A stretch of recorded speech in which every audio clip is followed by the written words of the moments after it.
Guys, andito ako sa Albay. Nakita kami ni Gary Bisnar. Kaso halos nagmamadali din kasi ako kaya hindi naman ako nagtagal. Syempre basagan yan mga vlogger.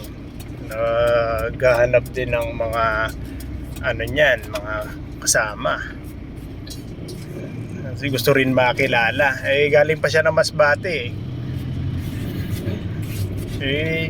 Sinaglit ko naman siya. Dito lang naman sa may City Hardware, sa may Albay. Okay din, ang bait niya. The best. Kita kami ni Gary Bisnar. Wow.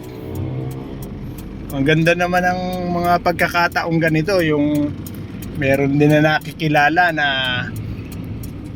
dahil lang ba sa Facebook o sa kay Meta, dahil din sa TikTok. Gary Bisnar, ingat ka sa pag-uwi mo bukas. At nag-drive daw siya, pinag-drive daw siya papunta rito sa Bicol. Buti na lang pasyal naman siya dito sa Legazpi. Sige na, paano na mga guys, magpapaalam na ako. Bye.